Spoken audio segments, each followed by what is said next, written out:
Bonjour, j'espère que vous allez bien. Bienvenue au podcast Accro à la littérature jeunesse. Aujourd'hui, notre thème, ce sera les personnages féminins inspirants. Alors, j'ai beaucoup de titres à vous présenter avec des filles et des femmes qui ont vraiment de très belles qualités, de belles aptitudes. Oui, éventuellement, je vais sûrement faire un spécial avec des personnages masculins qui ne cantonnent pas les genres dans des stéréotypes. C'est mon but ici, de vous faire découvrir de belles nouveautés en librairie. Alors, qu'est-ce que c'est le podcast Accro à la littérature jeunesse pour les nouveaux et les nouvelles? C'est un podcast qui est entièrement consacré à cette belle littérature jeunesse, mais c'est pour vous, parents, afin que vous trouviez le bon livre pour votre enfant. Bienvenue également à tous les professionnels de l'éducation. Je m'appelle Pascal, je suis enseignante de formation. Je suis également la créatrice d'un autre blog de maman et je vous souhaite une bonne écoute.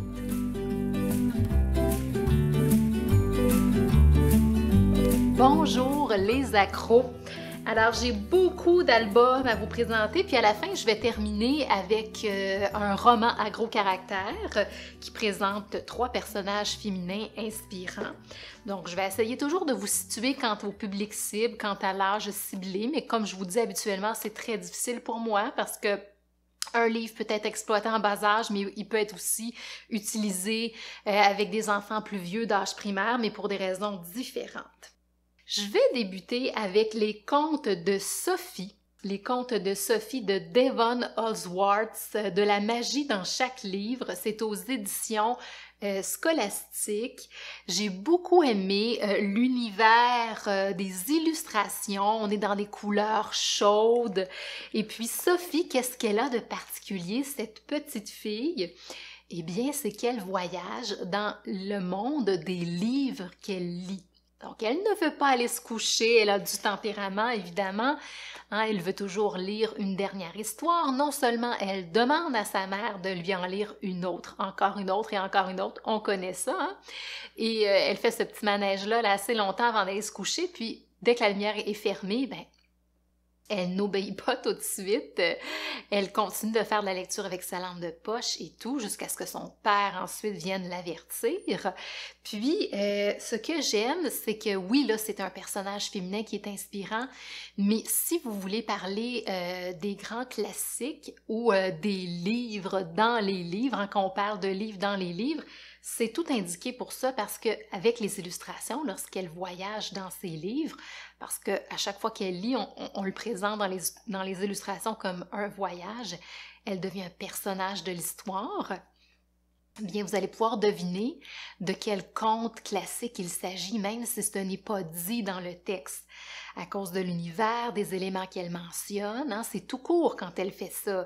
Mais en un coup d'œil, on a une idée de l'univers dans lequel elle est plongée. Donc, c'est la lecture comme voyage, la lecture comme moyen de s'imaginer, c'est la lecture également comme moyen d'évasion. C'est tout ça là, qu'on est appelé à voir dans les contes de Sophie.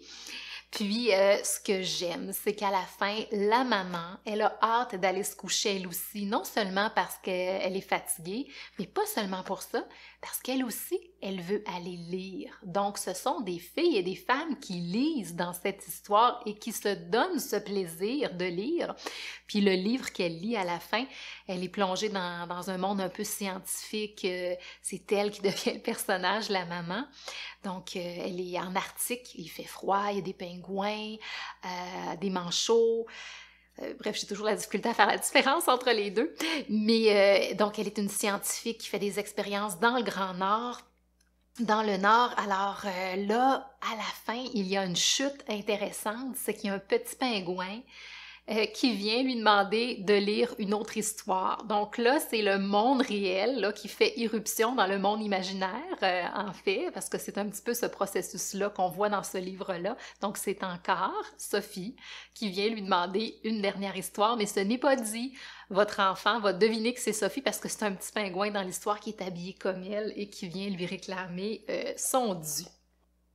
J'ai un autre merveilleux titre ici, Salma et les saveurs de la série de Dany Ramadan et Anna Bron aux éditions scolastiques toujours. C'est un livre qui est soutenu par Amnesty International, donc Salma et les saveurs de la série. Vous allez comprendre pourquoi. Moi, ce livre-là, il m'a énormément touchée, émue. C'est une petite fille qui fait preuve d'une très grande résilience. Hein. C'est une réfugiée. Elle est avec sa mère dans un centre d'accueil pour réfugiés à Vancouver, au Canada. Donc, on comprend que ça ne fait pas tellement longtemps qu'elle est arrivée parce qu'elle ne maîtrise pas encore très bien l'anglais. Donc, dans le centre d'accueil, il y a des Canadiens qui y travaillent et qui tentent de l'aider à se familiariser avec son pays d'accueil. Mais elle se rend compte que sa mère ne sourit plus, qu'elle est triste, hein, la mère de Salma. Puis elle se rappelle que dans le camp de réfugiés, elle souriait, elle riait avec des amis lorsqu'elle était encore en Syrie. Et là, elle va se questionner, hein, elle va se donner la mission de redonner le sourire à sa maman. Donc, elle fait preuve d'une grande force de caractère et de résilience. Puis, elle fait le lien en faisant des dessins. L'animatrice au foyer d'accueil lui fait faire un dessin pour essayer de creuser son émotion, comprendre pourquoi sa maman, elle est triste, qu'est-ce qui lui manque de la Syrie. Et elle comprend que ce qui lui manque, c'est la nourriture syrienne, entre autres. Hein, il doit sûrement y avoir d'autres choses qui lui manquent. Alors, elle va essayer de lui préparer un plat syrien, typiquement syrien avec des pois chiches, des épices de là-bas, de l'huile d'olive. Il y a une épice qu'elle n'arrive pas à trouver. Hein. Il y a même une accompagnatrice qui va avec elle à l'épicerie. Elle achète ça avec son propre argent. Puis, elle est un peu fâchée. Elle exprime sa colère parce que finalement, elle n'a pas l'huile d'olive pour le réaliser. Elle échappe la bouteille. Mais tout le monde réussit là, à se mettre ensemble pour mener à bien cette mission-là. Puis le soir, sa maman a son plat syrien devant elle. Et comme ça cogne à la porte, ce sont les animateurs et les autres réfugiés qui viennent d'ailleurs, pas nécessairement de la Syrie, qui sont au même foyer d'accueil, qui viennent apporter la bouteille d'huile d'olive. Donc, on a un bel esprit de communauté, malgré la barrière de la langue. Et ça m'a beaucoup touchée parce que j'ai trouvé justement que Salma, elle avait une plus grande résilience que sa maman, puis c'est dit sans reproche, là. On le voit dans les dures expériences de la vie, dans les dures épreuves, on dirait que les enfants ont plus de résilience que les adultes.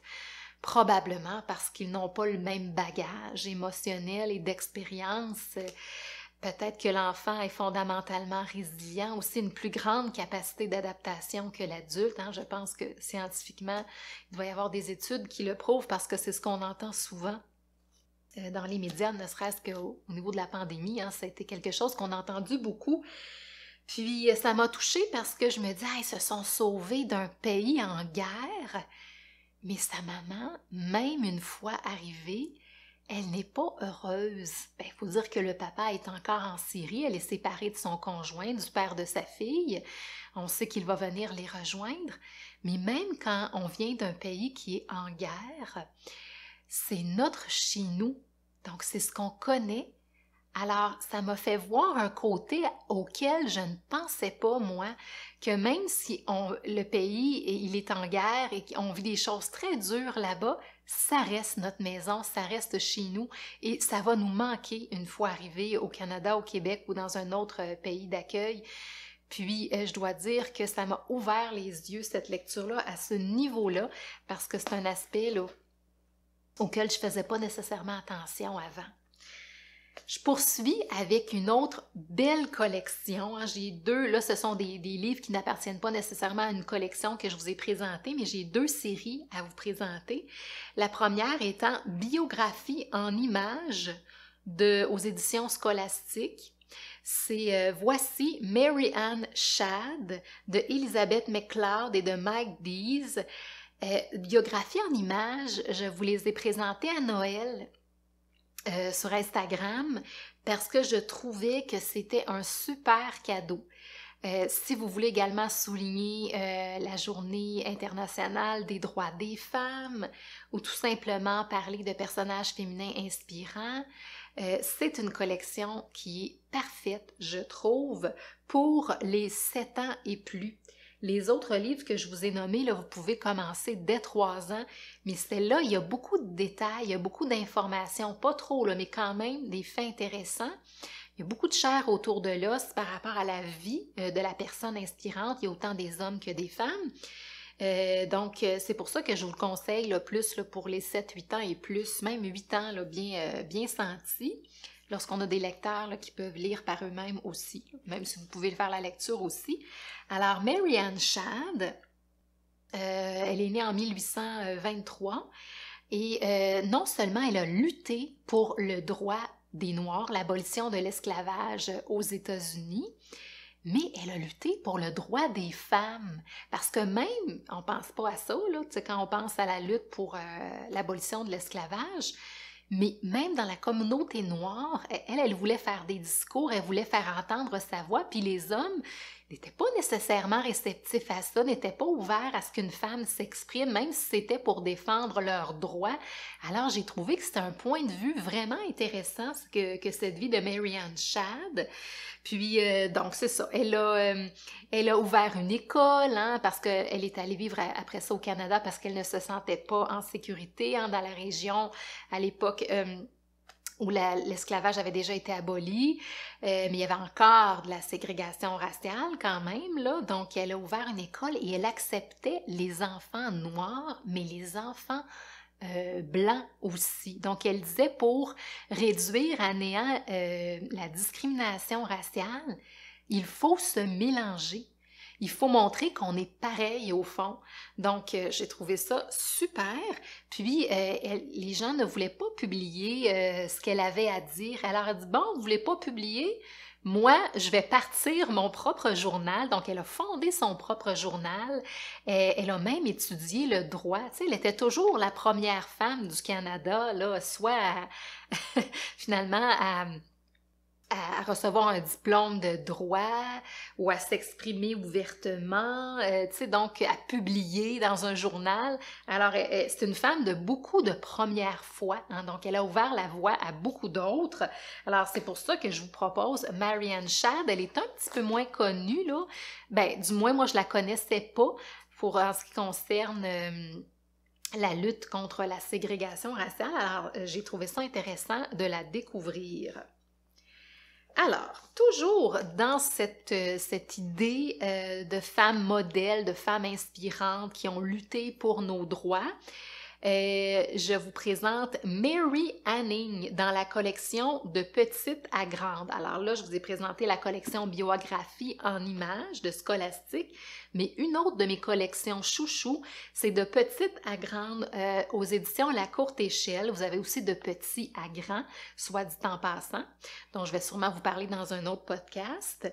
C'est un album qui a été créé par Marie-Isabelle Sanchez-Vegara et Poppy Matigo. Mary Anning, je ne la connaissais pas. C'est la mère de la paléontologie. Donc, c'est vraiment original. J'ai été fascinée. Elle a découvert des ossements de dinosaures dans son petit village au bord de la mer en Angleterre. Elle est considérée comme l'une des 10 plus grandes scientifiques britanniques de l'histoire. Parce que lorsqu'elle était petite, non seulement elle aidait son père à trouver des coquillages et des ossements à vendre aux touristes là, qui venaient sur la plage et tout, les riches touristes. Sa famille était très pauvre, elle n'a pas beaucoup fréquenté l'école. Mais par la suite, à cause de ça, de cette fascination pour ce qu'elle trouvait sur la plage et son petit commerce là, de coquillages, il y a une femme de la haute société qui lui a offert une encyclopédie. En fait, un livre sur la géologie et elle s'est éduquée elle-même. Elle n'a pas fréquenté l'école très longtemps, mais elle est allée chercher elle-même ses connaissances parce qu'elle était passionnée. Donc, c'est un exemple de passion extraordinaire. Et les grands scientifiques, par la suite, l'appelaient pour discuter avec elle. Évidemment, ils ont écrit des articles, des livres sur les dinosaures et ses découvertes, mais ils ne l'ont pas toujours cité. Hein, ils se sont appropriés ces découvertes. Par la suite, là, ça a changé un petit peu. Là, ils lui ont accordé une rente pour continuer ses travaux. Mais là, on parle d'une fille, d'une femme là, qui est née là, autour de 1800. Donc, c'est 20 ans avant Mary Ann Shadd dont je vous ai parlé, là, à 20 ans près. Alors, c'est ça, c'est très intéressant. Puis, si vous êtes passionné de dinosaures, tu sais, souvent c'est une passion en plus qu'on associe aux garçons. Alors là, non seulement on a une femme qui fait son chemin dans le domaine scientifique, dont aussi le travail a été reconnu par la suite, mais on a une femme qui s'intéresse à un sujet qui, d'ordinaire, là, est comme associé au masculin. Donc, c'est pour ça que je l'ai trouvé ça... parce que c'est complètement faux de dire que les dinosaures, c'est un sujet qui est dans le fond, qui correspond plus aux petits garçons, là, parce que ma fille adore les dinosaures. Tous les enfants que j'ai eu en face de moi à l'école primaire, parce que quand j'étais enseignante, raffolaient des dinosaures. C'est un thème qui prend avec un enfant, point, non avec un gars ou avec une fille. Alors, j'ai trouvé ça intéressant pour ces deux angles-là. Voilà, il m'en reste deux, mes chers accros, il m'en reste deux à vous présenter. Alors, j'ai entre les mains Rosemonde, tu parles d'un prénom de Didier Lévy et Ronan Badel aux éditions Albin Michel Jeunesse. Rosemonde, c'est une petite série, c'est rigolo, c'est une petite fille qui n'a pas froid aux yeux, qui s'exprime, qui n'a pas peur de s'affirmer, c'est dans l'humour un peu, donc c'est souvent un personnage intéressant, et elle a un petit chien qui s'appelle Charlus. Donc Charlus, c'est un peu la voix là, du parent qui lui répond. C'est un personnage sans âge, le chien. Hein? C'est pour lui donner la réplique dans ses réflexions un peu drôles, loufoques. Donc, Rosemonde, tu parles d'un nom, cette fois-ci, elle veut changer de nom. Elle n'aime pas son nom. Elle dit « tu parles d'un prénom, ça fait mes mères. » Donc, pourquoi mes parents m'ont appelé comme ça? Donc, les enfants ont tous un petit peu cette phase-là, là, re-questionner leur prénom, pourquoi je m'appelle comme ça, j'aurais préféré m'appeler comme ça. En tout cas, ça arrive souvent. Je sais que ma fille est passée par là aussi. Puis, là, finalement, elle reçoit un colis à la journée même qu'elle veut changer de nom. Puis c'est écrit Rosemonde sur le colis, donc Charlus, son chien, lui dit « Bon, mais tu peux pas l'ouvrir parce qu'aujourd'hui, tu as dit que tu ne t'appellerais plus jamais Rosemonde. Hein? Tu es dans le déni, tu refuses ton identité, ton prénom. Alors le colis est adressé à Rosemonde, tu n'es plus Rosemonde, tu peux pas l'ouvrir. » Donc c'est un petit peu dans l'humour là qui va l'aider à cheminer dans ça, dans son refus et sa petite colère. Quand je vous disais là, que c'est un petit peu la voix bienveillante du parent. Puis elle dit « Non, je veux tellement pas l'avoir, ce colis-là, je vais aller le rapporter au bureau de poste. » Puis là, en chemin, elle se demande, elle dit « qu'est-ce que ça peut bien être, c'est de grand-maman en plus. » Puis elle finit par ouvrir son colis, puis c'est deux petits bols, hein, des bols bretons. Je suis allée en Bretagne, puis moi, j'en ai acheté de ces bols-là, sont bleus et blancs, et il y a le prénom de la personne, on peut les personnaliser. Alors, elle a son prénom, puis le prénom de son chien. Donc, vous vous doutez bien que là, elle veut se rappeler Rosemonde, puis là, il y a un petit clin d'œil à la fin. Et là, il dit « Est-ce que tu veux toujours plus t'appeler Rosemonde? » Puis elle dit « Ben, je pourrais m'appeler Rosemonde parfois. Hein, » parce qu'elle a obstiné un petit peu Charlus, puis Charlus aussi voulait changer de nom. Puis elle dit « Ben, voyons, c'est complètement ridicule. Tu t'appelles Charlus tout court. » Donc, ils ont fait un jeu de mots. Après ça, elle a dit « Moi, je m'appelle Rosemonde parfois. » Alors, c'était drôle. J'ai trouvé ça intéressant comme série. J'ai très hâte de découvrir les autres. Ma fille a beaucoup aimé cette lecture-là également. Je termine avec CSI Ruelle, tome 4. Hein, c'est une série de romans à gros caractères. Hein. Vous savez, dans le dernier podcast, dans l'épisode 5, je vous avais parlé des romans à gros caractères, mes collections chouchou dans les nouveautés en librairie, là, toujours. Ben, ça aurait dû en faire partie. Mais je n'avais pas terminé ma lecture à ce moment-là, donc c'est pour ça que je vous en parle, parce que ce sont 3 personnages féminins, 3 filles inspirantes qui ont à peu près 9 ans. C'est aux éditions de La Bagnole, de la collection Je lis seule, c'est de André Archambault et Manuela Côté, et ça s'appelle Sur les traces de la louve. Alors, CSI Ruelle, c'est 3 petites filles de 10 ans qui mènent des enquêtes, qui ont toujours une mission pour défendre leur ruelle adorée. La ruelle, c'est leur domaine, ça leur appartient. Alors, je vous le présente parce que très souvent, on veut des romans pour nos filles, nos garçons, puis on se dit, oui, mais tu sais, ma fille, elle a aimé tel roman, mais je trouve que les propos ou ce que les personnages vivent, elle n'est pas rendue là dans son développement. C'est plus des préadolescentes, des adolescentes, c'est tu sais, les balbutiements amoureux, ce genre de choses-là. Tu sais, le propos était peut-être un petit peu, peut-être des fois pas toujours approprié pour des enfants d'âge primaire, hein? Même s'ils aiment les lire quand même. Ben, CSI Ruelle, ce sont des enfants d'âge primaire qui sont rendus à ce même niveau de développement et qui vivent des expériences de cet âge, hein? Pas plus, pas moins. C'est pile à ce niveau-là. Alors, si vous cherchez quelque chose de captivant, mais qui ne fait pas trop préadolescent, adolescent dans les expériences vécues, CSI Ruelle, c'est pour vous. Alors, elle mène l'enquête. Souvent, c'est... en fait, les personnages s'appellent... je vais vous les nommer. C'est Stella, Indiana et Clémentine. Je raffole de leurs prénoms.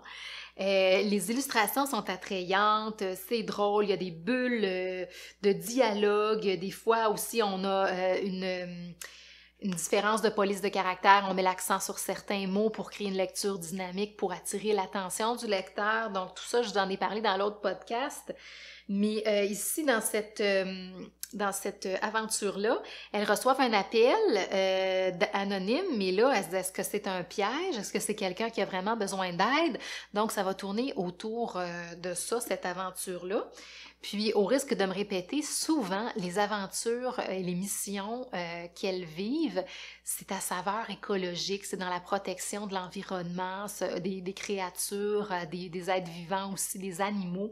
Alors, clairement que ça va plaire aux jeunes. C'est déjà terminé. Écoutez, si ce n'est pas déjà fait, abonnez-vous. Que vous soyez à l'écoute sur YouTube, sur Spotify, Apple, Google Podcast. Et je vous dis à la prochaine.